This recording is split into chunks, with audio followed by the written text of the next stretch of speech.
picture this. It is 2 o'clock in the morning. You are staring down the massive, incredibly intimidating syllabus for your ACCA Business and Technology paper. Oh yeah, we have all been there. Right. Your eyes are glazing over, the graphs are starting to blur together into this, like, alphabet soup of economic theories and acronyms and overlapping lines. And the panic sets in. Exactly. You are feeling that familiar wave of overwhelm, trying desperately to memorize endless definitions. And the fear of sitting in that exam hall and just completely blanking is really starting to creep in. It's a horrible feeling. It is. You are tired, and you are wondering if it's all actually going to stick. But what if I told you that the secret to passing this paper, and specifically the economics portion of it, is not about memorizing everything? Not at all. It is actually about understanding the invisible forces that are secretly driving every single question. Stick with us, because by the end of this deep dive, you are going to learn exactly what those invisible forces are. Yeah, that feeling of overwhelm is a rite of passage. But once you see the underlying machinery, those confusing graphs turn into a very predictable story. So true. Well, welcome to all of my global listeners to this special ACCA Technical Edge deep dive. Today, we are laser focused on the BT paper, Business and Technology, and we are unpacking microeconomics. The big one. The big one. Our promise to you is simple. By the end of our time together, you will understand exactly how to navigate the objective test questions for this topic without getting bogged down in dense academic economic theory. Because you really don't need to be a theoretical economist for this. You really don't. We know you are putting in the grueling hours, and this deep dive was crafted specifically for your exam success, no matter where in the world you are studying from right now. It's all about finding the leverage points in the material. You just need to spot the patterns. Exactly. So let us jump right into the deep end here. When we say the word microeconomics, what exactly is the scope we are dealing with today? Right, so if we distill it down, microeconomics is the branch of economics examining the behavior of individual decision takers, like people, households, and firms. Okay, so the small-scale players. Yeah, precisely. Unlike macroeconomics, which looks at the whole economy, micro deals with how these specific players choose to use scarce resources. Okay, I want to use an everyday analogy to lock this in because this is something you, the listener, are experiencing right at this very second. Let's hear it. Think about the concept of opportunity cost. Like, if you choose to buy a car, you might have to give up a holiday you could have used that money for. Right. The holiday is the opportunity cost of the car. Exactly. You sacrificed the holiday. You made a microeconomic calculation. And what's fascinating is that while people usually behave rationally in these situations, there are bizarre exceptions. Like, take something called a Giffen good. Wait. A Giffen good. Normally, when prices rise, demand drops. Right. But with Giffen goods like rice in certain impoverished regions of China, when the price increases, people actually buy more of it. Wait, really? That feels completely backwards. I know, it sounds crazy, but it's because they don't have enough income left to buy higher value foods like meat, so they have to buy more of the cheap staple just to survive. Oh, wow. Here's where it gets really interesting.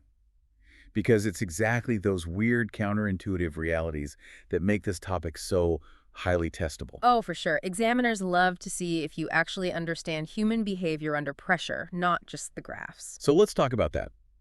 Why do ACCA examiners consistently test microeconomics year after year? Well, it's because microeconomics is the foundation of real-world business. Firms must constantly decide what to produce, how much to produce, and for whom. Okay, I am going to push back slightly here. Yeah. Does this actually translate beyond the textbook into global business, like everyday business? Oh, absolutely. I mean, pricing strategies, maximizing profit, Yeah. where marginal revenue equals marginal cost, and predicting customer behavior. These are the everyday realities for multinational corporations. Okay, that makes sense. So how do examiners typically test this strategic reality? Well, examiners loved to test your understanding of what determines supply and demand. Specifically, testing if you know that holding all other variables constant, which is called ceteris paribus, is the only way to accurately analyze the relationship between price and quantity demanded. Ceteris paribus. Yeah. Got it. So you freeze the whole world just to see what one lever does. Exactly. You have to isolate the variables. Okay, so let's unpack the topic into 3 digestible parts. We'll take this nice and slow. Part 1, the price mechanism. what is happening here? So producers and consumers generate the forces of supply and demand. This creates a price mechanism famously described as the invisible hand. The visible hand, I like that. Yeah, it builds on the foundational work of Alfred Marshall. Basically, it's the market naturally finding the perfect equilibrium price. Okay. Simply put, the price mechanism is the invisible force that matches what people want with what businesses make. That's a great way to put it. But what dictates exactly how much people will react to those prices? That brings us to part 2. Elasticity. This is all about responsiveness.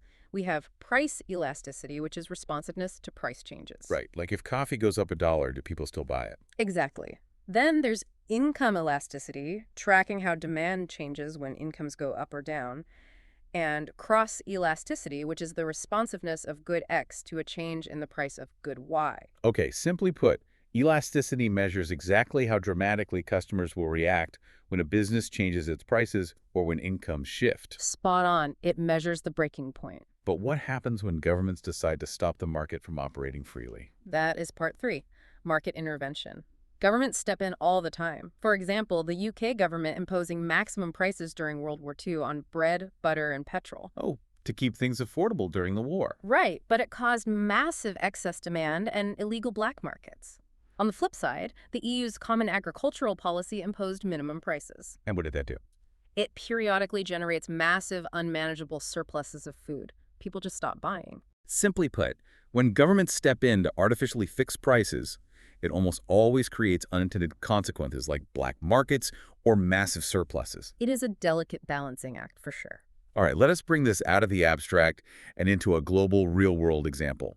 I want to look at the theory of the firm, specifically an oligopoly. An oligopoly is huge in global business. We are talking about global duopolies, like the 2 major cola producers. Oh, right, the global cola wars, or Mm. like Unilever and Procter & Gamble in household goods. Exactly. So let's walk through the traits of an oligopoly. First, there are only a few massive producers, meaning the market is highly concentrated. Highly concentrated, got it. Second, because there are so few players, they have high knowledge of their competitors. They can predict strategic responses with incredible accuracy. So they are basically playing a giant game of chess. Exactly. And third, they rely on complex product differentiation and massive barriers to entry. You can't just start a new global cola company tomorrow. The advertising budgets alone act as an invisible wall. Okay, let's unpack this. So how does this VIP club differ from the other extremes? Well, contrast that duopoly reality with perfect competition. That's purely theoretical. Imagine many small firms, completely homogeneous goods, and absolutely zero barriers to entry. So anyone can join, and nobody has power over the price. Right. And then on the other extreme, you have a monopoly. That's only one producer in the entire market striking its own price. Okay, listener, this is crucial for the exam. If you see an objective test question describing a highly concentrated market with complex product differentiation and significant barriers to entry, you must instantly recognize it as an oligopoly. Yeah, identifying those traits quickly is the key to passing. Okay, now let's talk about what students get wrong. Let's deliver this with some energy because this is a massive trap. What is the single most common mistake? Without a doubt, it is confusing a movement along a curve with a shift of the entire curve. Yes, this trips up so many people. Why does it happen? It happens because students read a question about changing variables and assume the whole curve moves, or vice versa. They miss the subtle wording in the question. So how do we correct it? It's a simple mechanical rule. If only the price of the good itself changes, it causes a movement along the curve. Because price is already on the axis. Exactly. But as any other determinant changes, like consumer income, the price of substitute goods, or changes in tax rates, it shifts the entire curve either towards or away from the origin. Okay, I love this. If it's just the price tag, you slide along the line. If it's literally anything else, you pick up the whole line and move it. That right there is going to save you marks. Keep that rule in your head and you won't get tricked. All right, we're in the home stretch. This is your exam edge. We're giving you 3 actionable numbered exam technique tips. Tip number 1, the broad but shallow strategy. Right. The syllabus is broad but shallow. Don't waste time trying to become an expert in deep economic theory. Just focus on identifying key principles for objective test questions. Love that. Tip number 2, the elasticity revenue test. This is a great shortcut. To quickly identify price elasticity of demand in a question, check the total revenue. If an increase in price leads to a reduction in total revenue, it's elastic. And if it leads to an increase in total revenue. Then it's inelastic. They stayed and paid the higher price. Brilliant. And tip number 3, the production rule of thumb. Remember that a firm will generally maximize profit when its marginal revenue equals its marginal cost. But they might actually keep producing as long as marginal revenue exceeds average variable costs. Why? So to help cover those massive fixed costs, right? Exactly. You still have to pay rent even if the factory shuts down. I want to remind you, the listener, right now, you do not need the degree in economics to conquer the BT paper. You just need to understand the rules of the game.